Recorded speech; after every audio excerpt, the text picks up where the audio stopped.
Hello everyone, teacher academy में आप लोग का स्वागत है। आज हम लोग देखेंगे एनसीएफ 2005। इससे पहले हम लोग देखे हुए हैं कि न्यू एजुकेशन पॉलिसी, राष्ट्रीय शिक्षा नीति, जो एक बार बना था 1968 में, फिर दूसरा बना 1986 में और तीसरा बना 2020 में।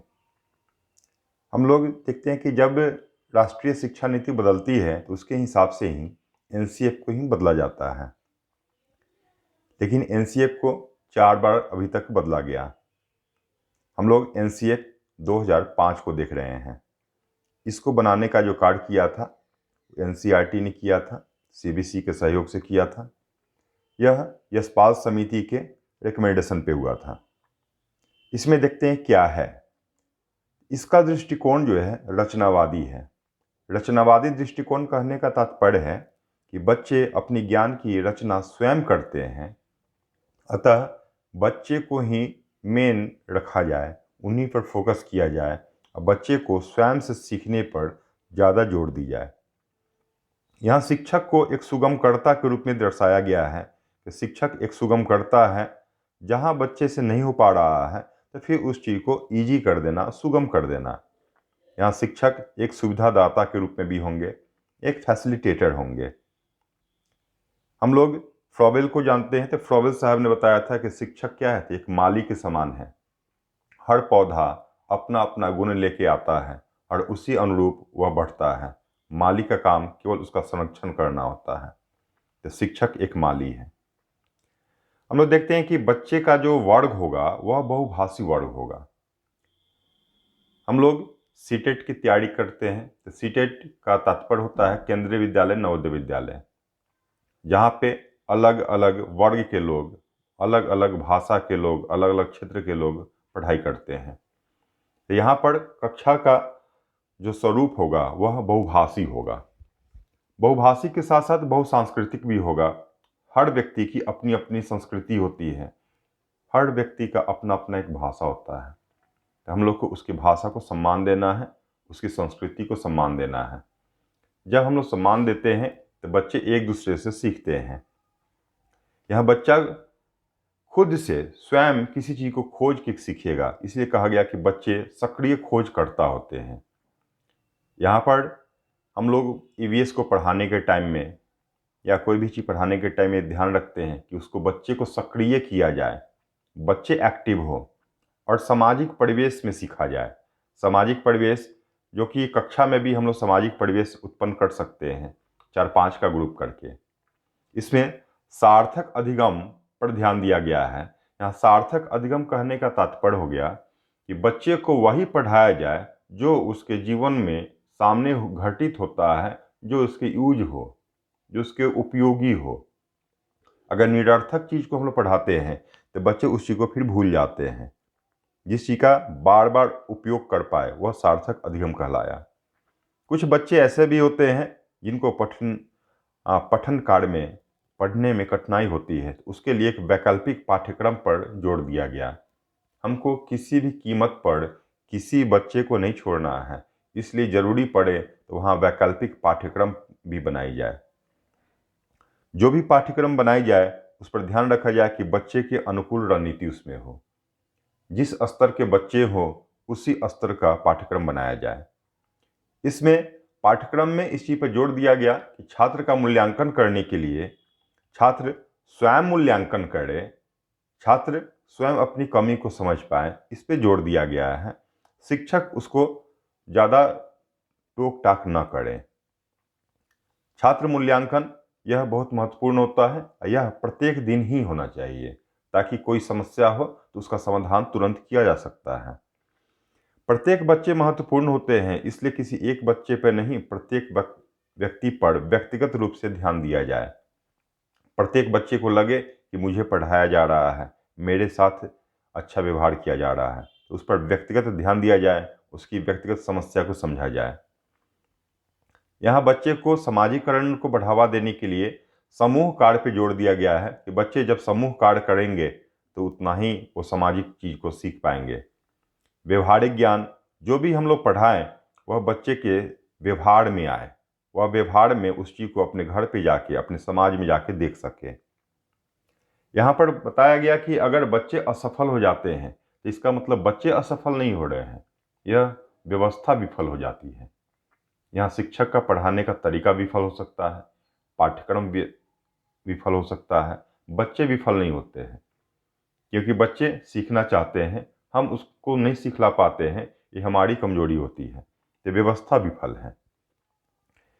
बच्चे को सिखलाने के टाइम में इस चीज़ पर ध्यान दिया गया कि प्रगतिशील शिक्षा हो, प्रोग्रेसिव हो, जीवन में अपने आप को वो ढाल सके, अलग अलग परिस्थिति में ढाल सके, प्रगतिशील सोच हो उसका, ऐसा नहीं कि रटंत विद्या वाला हो। यहाँ पर बाल त्रुटियां के बारे में यह बताया गया कि बाल त्रुटियां होती है, बच्चे बहुत ज़्यादा ज्ञानी नहीं होते हैं इसलिए पढ़ने आते हैं, तो उनसे त्रुटियां होगी। जो त्रुटि हो केवल उसी को सुधारा जाए, बच्चे पर अतिरिक्त दबाव नहीं दिया जाए, इसलिए त्रुटि को समझा जाए और उसी को सुधारा जाए।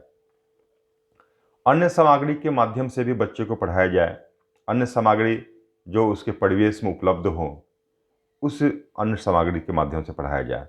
टीएलएम जब भी बनाया जाए तो इसी चीज़ का ध्यान रखा जाए कि जो उसके परिवेश में उपलब्ध हो उसी चीज़ को टीएलएम के रूप में दिखलाया जाए। बच्चे एक तरीका से नहीं सीखते हैं तो उनको कई तरीकों से सीखना चाहिए, इसलिए ज़रूरी है कि उनको सिखलाने के लिए अलग अलग तरीका अपनाया जाए।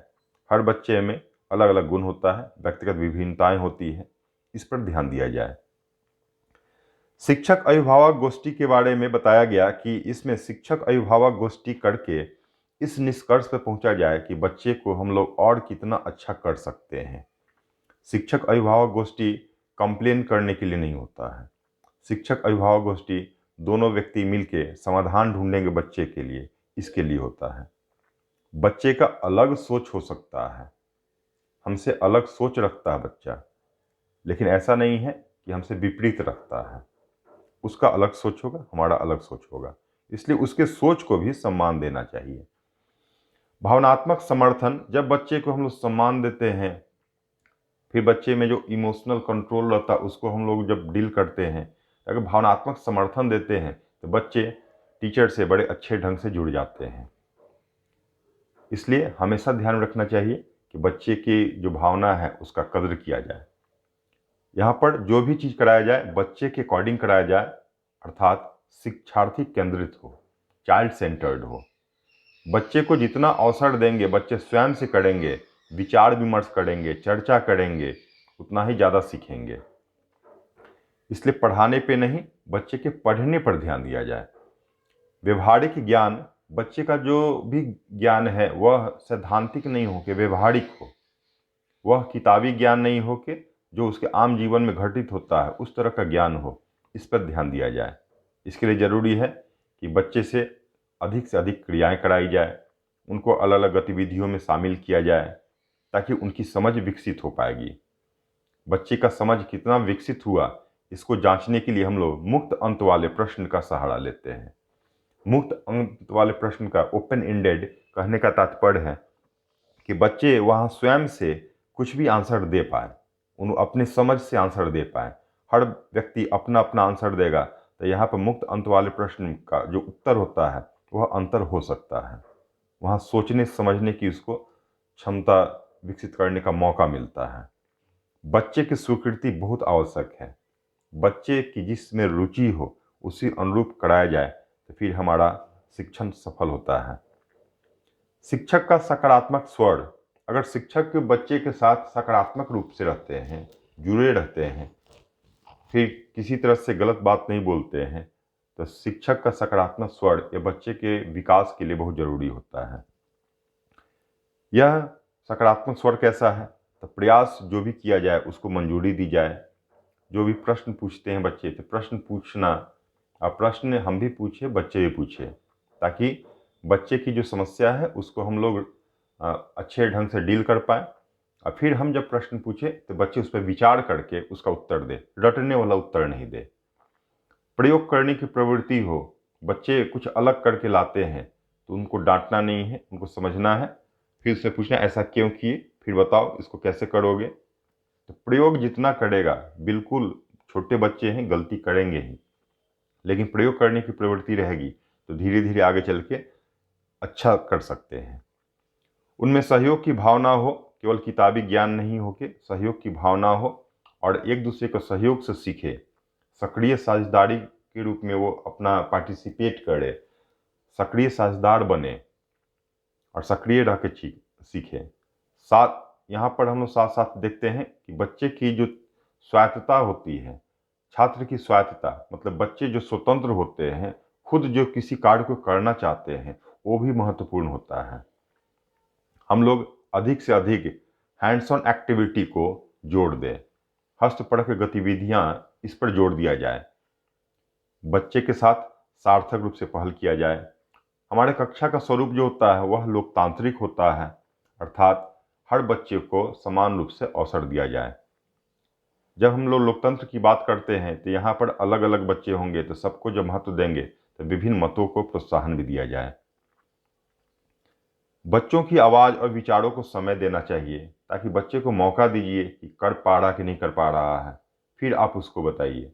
ऐसा नहीं कि मौका नहीं दिए और फिर उसका आंसर तुरंत कर दिए, तो उत्तर तुरंत करने पर बच्चे फिर डिपेंड हो जाते हैं, आप पे आश्रित हो जाएंगे। इसलिए बच्चों की आवाज़ और विचारों को समय देना चाहिए, ताकि आवाज़ कहने का मतलब उसका अपना विचार हुआ, उसको बोलने का मौका दिया जाए। बच्चे जांच पड़ताल करके सीखें, इस चीज़ पर ध्यान दिया जाए। व्यक्तिगत अधिगम, यहाँ पर व्यक्तिगत अधिगम का तात्पर्य हो गया कि प्रत्येक बच्चे अपने अपने हिसाब से सीखते हैं, इसलिए उस पर भी ध्यान दिया जाए। किसी बच्चे का दूसरे से कंपैरिजन नहीं किया जाए।